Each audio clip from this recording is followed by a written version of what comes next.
Hello, ladies and gentlemen. My name is Dietrich, and today I'm going to review a 2025 Honda Civic LX for you.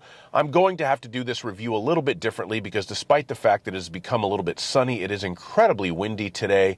So I don't want the wind noise interfering with my microphone, and I don't want you to have to look at this surplus Belgian military coat that I bought for myself for $25 off of Amazon when I was half asleep, more than you absolutely have to.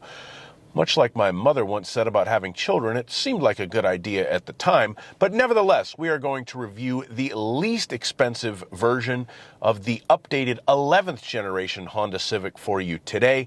We are going to look at the styling and see what changed there. We'll have a look under the hood and see what updates Honda made there. We'll measure out the trunk space, look at the passenger room, and see what features you get on the interior of the entry-level Civic.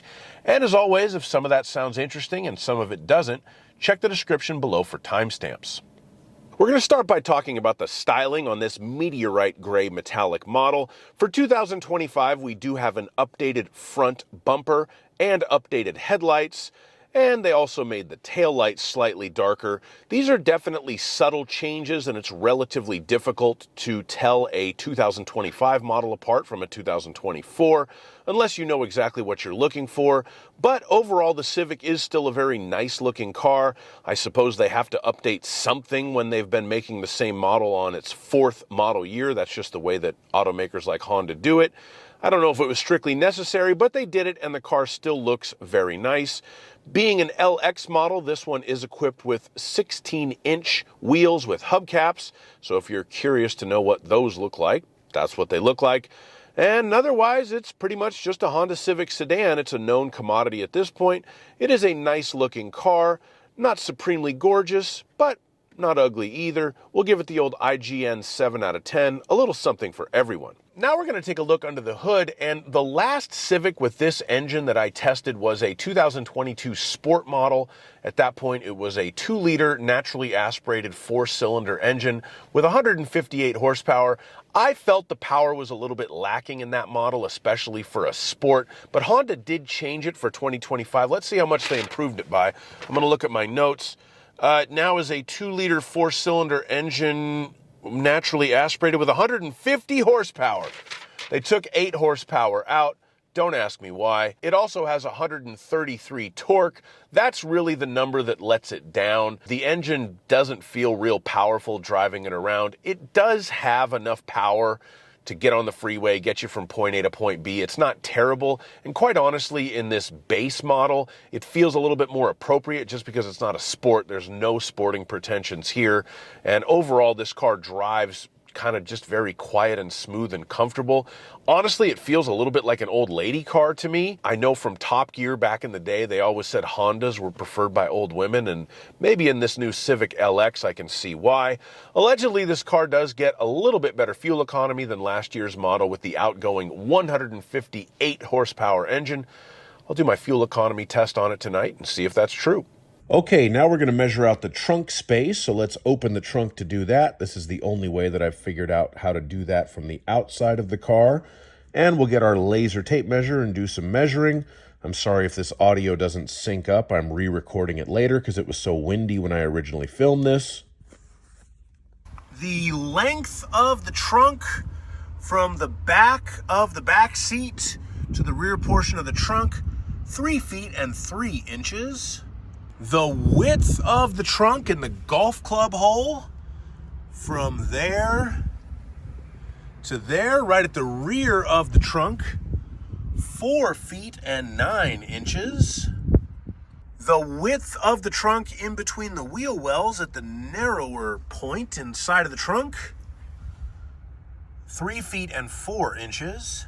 The height of the trunk on the interior of the trunk is 1 foot and 9 inches, and you can see it's just primer finish there, but we do have a cargo light, so that's good.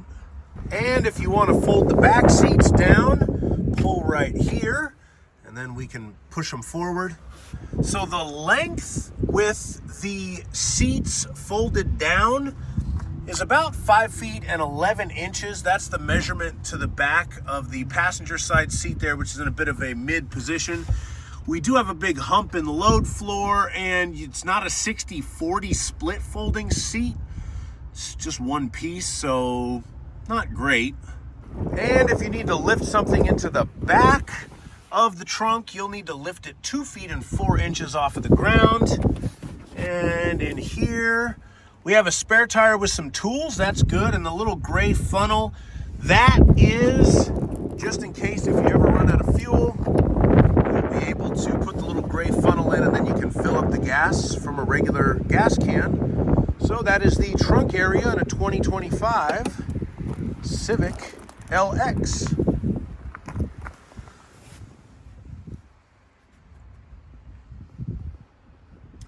Okay, now we're going to check out the passenger space, and I'm going to do this a little differently because of the wind. So if I sit in the front, I have enough knee room, I have enough headroom. I do fit in the front of the Civic LX.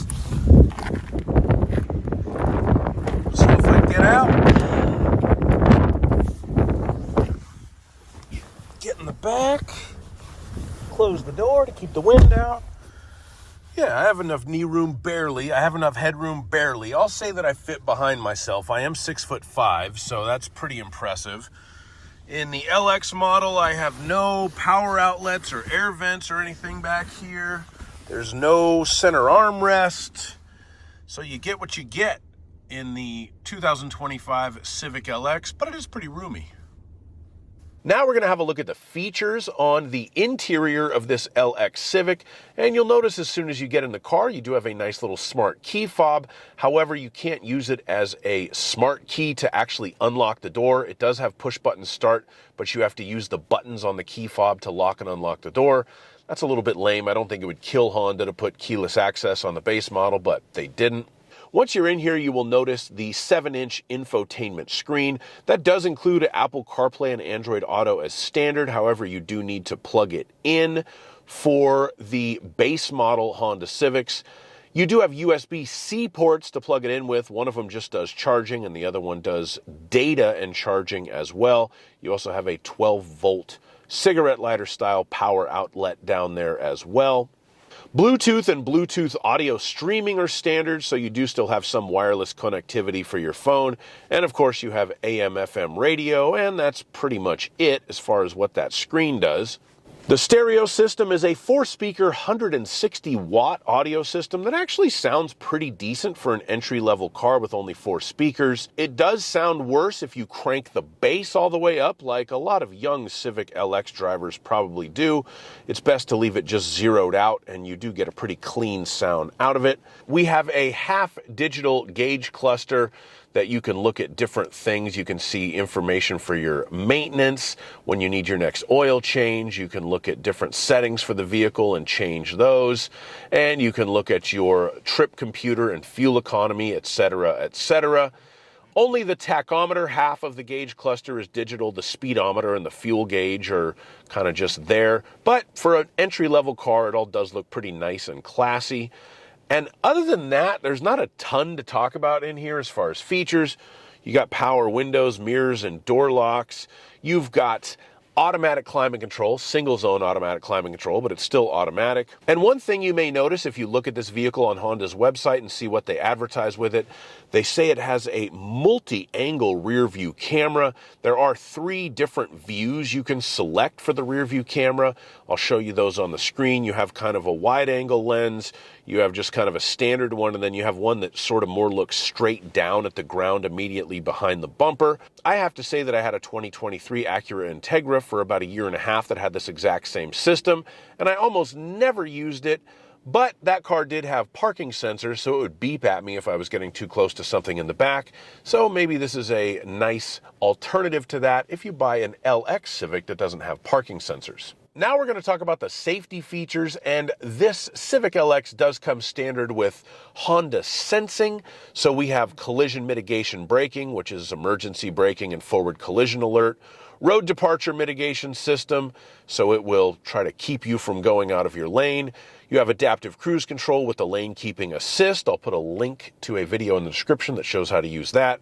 Traffic sign recognition, automatic high beams, and of course the driver attention monitor, so it'll wake you up if it thinks you're falling asleep. Thank you so much for watching my review on this 2025 Honda Civic LX. Please like my video and subscribe to my channel, and please have a great day. Bye-bye. Now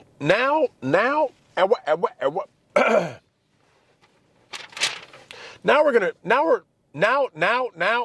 gonna talk about the safety features